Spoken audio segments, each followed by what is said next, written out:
this is Michael. Michael thinks in order to do well academically, he needs to spend 10 hours studying each day, isolate himself, and do at least 100 practice exams. But what Michael doesn't understand is that academics is not a purely numbers game. The approach you take towards studying has a greater deciding factor than just blindly how many hours you churn out. So let's talk about these more optimal approaches.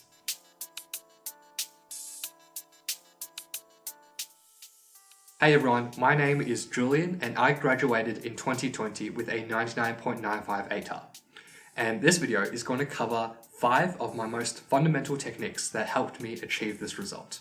And backed by research from varying fields of psychology, these techniques are designed to show you that optimal study approaches aren't as correlated with excessively high hours as you may think. So if that sounds interesting, let's jump straight into it. Whether it's doing a maths problem or writing an essay, every important skill boils down to signals moving through neurons in our brain. And wrapped around these neurons is something called myelin, which is like an insulator, and the purpose of this is to allow signals to fire more efficiently. So it's kind of like this piece of rubber that you see around these wires. And so what happens when you study and focus on a particular skill is you force a particular set of neurons to fire again and again and again, and most importantly, in isolation. And this allows myelin to develop over these circuits, and as a result, that is how you develop a skill. And this is what's discussed in Cal Newport's book, Deep Work. And he defines deep work as the work performed in a state of distraction-free concentration that pushes your brain to its limit. So this is what top performers across all areas use to get their results. And from this definition, you can see that for the work we do to be considered deep work, we need to focus intensely. And focus is just like a muscle, it can be trained. So if we train this muscle to allow us to focus better, then we can do more deep work, and this gets us more results. Sounds great. But just like how there is always a bad guy in the movie, unfortunately it's the same case here. Since the ability to focus can be trained, well, so can the ability to be distracted. In the book, Cal Newport mentions that in a distracted brain, you fire too many signals at once. This kind of overwhelms the brain, and it doesn't know which circuit is the useful one. And as a result, you're not strengthening the circuit or the pathway that you're trying to do for that skill. And in fact, this might strengthen completely wrong pathways instead. However, there is good news. Even if you are easily distracted or procrastinate, and I know that's definitely me if I don't have a set of rules in place, know that the ability to focus can be trained, and it's not reliant on how much natural talent you have. And also, the effects of distraction can also be reversed. So let's go through exactly how we can do this. So first, pretty straightforward, eliminate distractions. And the most important thing here is your phone. Yes, I know. But even glancing 2 to 3 seconds at a message completely fractures your focus. Because what happens when you transition between 2 tasks is a residue of your attention is stuck doing the original task, and it lingers there for a while. And that means this reduces the intensity and focus that you can do your other task. And also, because of this interesting piece of research. So simple solution, just keep your phone away from your desk, which I'll mention later, it might only be 1 hour per day. And another potential distraction is the environment. So whether you study at home, library, or at school, you just need a place where you're not easily interrupted by other people. And for me, I'll just study in my bedroom. Sometimes it will still be quite loud though with construction going next doors. And for these times, I relied on music. And these are just some recommendations, but I found that music could almost act like a switch to turn on focus mode. The second thing to aid in focus is consistency. So try to aim for the same place, time, and duration for the majority of your study sessions, which can be around 70 to 80%. And this is because there's always those unpredictable things that might happen. And I'll focus on duration because this is quite important. So in the book, the author says that most people can only do a maximum of 4 hours of deep work per day. Now, this isn't to say that you can't study for more than 4 hours, it's just likely to be less efficient. And in terms of the minimum time that you want to study, this can greatly vary, but if you're aiming for focus, studies have shown that it takes time to ease into the most optimal concentration zone. So this is why most of my study blocks fell between the range of 60 to 90 minutes. Then I took a break, and then I repeated this if I needed to get more work done. but just remember that repeating over 4 hours might be a bit inefficient. An interesting thing to note is that you don't actually have to be glued to your desk for it to be considered deep work. The author talks about how you can integrate light exercise into your study sessions. Now, this doesn't mean you should go deadlift, but the author does mention just walking around your room, and from personal experience and also the experience of some other learning psychologists, this does help clear the mind.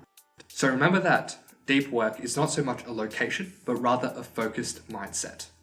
Now, I know a lot of people talk about the Pomodoro technique, so studying for 25 minutes and then taking a 5-minute break, and then just repeating these cycles. And I'll explain how I feel about this using some basic biology. So we are made up of cells that require energy. And for simplicity, there are 2 main ways that our cells can get energy. First is aerobic respiration, and second is anaerobic respiration. So aerobic respiration is very good at generating lots of energy, but the process is slow and much more complex.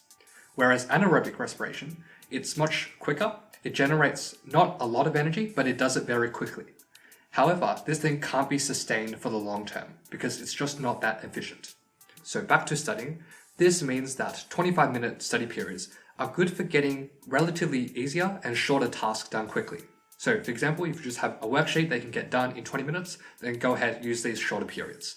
But for more complex projects like writing an essay, it's better to use longer study periods because this allows you to reach that flow state or that optimal level of concentration. And so it's much more efficient in the long term.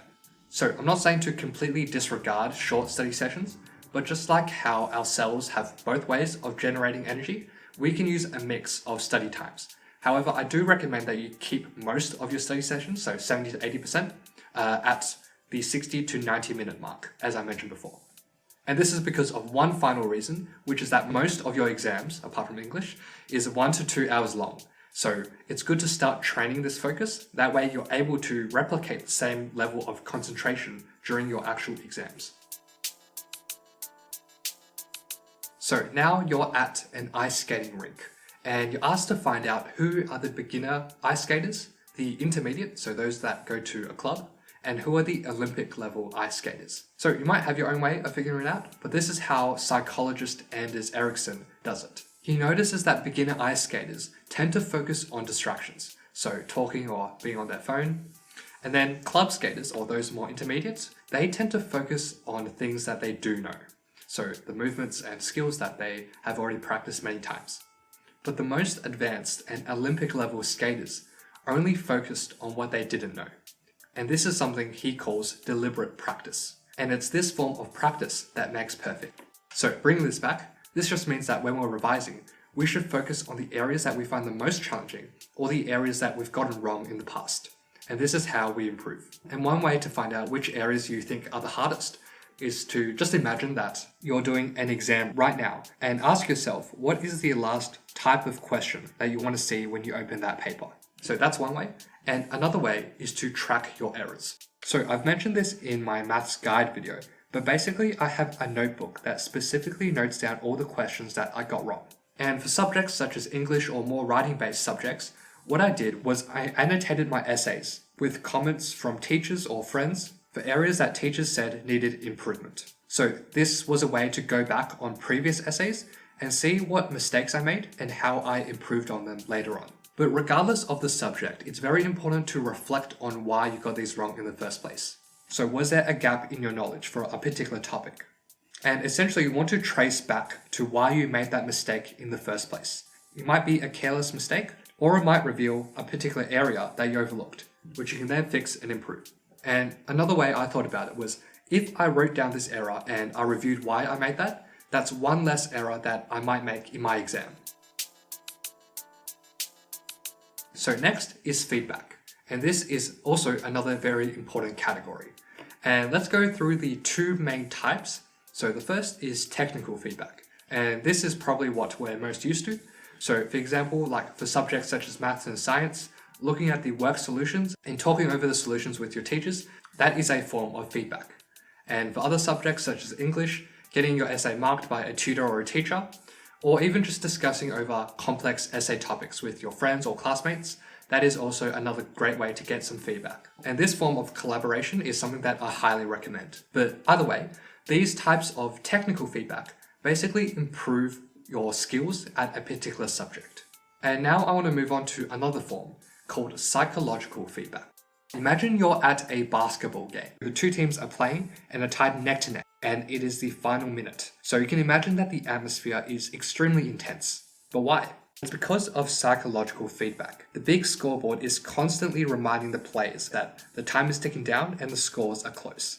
And this is what fuels the players to sprint back and forth, even when they're beyond tired. And this is kind of a similar feeling when you're in an exam room and the teacher says 5 minutes remaining. And you might feel that you have this instant boost in energy and focus. And essentially that is what we want to replicate in our normal study sessions. So of course there's a time and place for everything, so you don't have to use this every single day. But sometimes I do like having a stopwatch next by, and this replicates the same feeling that we had in that basketball game. It triggers the instinctive response that you need to get the work done before the time runs out. Now I know maybe for some people they don't like this extra pressure, and that is completely fine. And another way that you can approach it is to treat studying like a game. So for example, I used to have this sticky note where I used to track how many tasks I've done or how many hours I have focused. And by having this right in front of you, it's like that scoreboard again. It's giving you that psychological feedback to show you how much you've done or how much that you need to do. And by turning it into a game, it gives you a sense of accomplishment as well. But yeah, two types of feedback. One helps you technically and the other helps you psychologically. The greatest writers learned from previous writers, and the greatest artists also learned from previous artists. The important thing here is that it's incredibly valuable to learn from people that have gone through the things that you're about to go through. So in this case, either high school or VCE. And with the help of the internet especially, you can see what past students did. You can take inspiration and guidance on both what to do and also what not to do when it comes to studying. So first, when it comes to general study techniques, whether that be for VCE or any education system, it really helps to watch videos about previous students and how they studied and the mistakes that they made. And this is definitely one of the things that I would have paid more attention to if I repeated year 12. And that is why I started this channel in the first place. So there you go. And then the second form of learning by models can be subject specific. For example, in English, if I have to summarize in one sentence how I went from getting D+ in essays to A+, it would be reading online text guides and sample essays. Because there's just so many high quality resources out there made by experts, so definitely make sure to use them. Obviously make sure to avoid plagiarism, but also try and understand their thought process. That way you're able to use their ideas in different contexts. And for maths and science subjects, you can look at the work solutions to see how the assessors are writing particular answers, but more information in their specific videos. Overall, the basic idea is that we don't have time to learn every single mistake from personal experience. And so it's helpful to learn from the mistakes and advice of other people. As I mentioned in the start, the ability to focus is like a muscle. And like all muscles, they need recovery. So what modern research has shown is that when we're not consciously working on a particular problem or homework, our unconscious brain kicks in. And this is actually the majority of our brain. And what this does is it starts sifting through all the information that you've processed, and it starts forming new connections from the vast amounts of information that it's received. And this is why when you look back on a previous question or a topic, you might suddenly think of new ways of doing it, because that is our unconscious brain doing the behind the scenes work. So this is why it's extremely important to not study 24/7, because otherwise there's no room for the unconscious brain to do this organizing work. And yes, I know that's hard to believe, but year 12 doesn't have to be a non-stop grind. Relaxing is not only helpful for sustainability, but it's absolutely complementary to your studies. So I'll end by showing you this spectrum. So on the top, let's say we have working with full focus. And let's say this is a +1 in terms of productivity. And then on the other end, we have completely relaxing. And this, as we just mentioned, is like a +0.5 because your unconscious brain is always doing that extra work. So both these polar ends are extremely important. But what you should definitely avoid is anywhere in the mushy middle. And this is basically where you try to relax but study at the exact same time.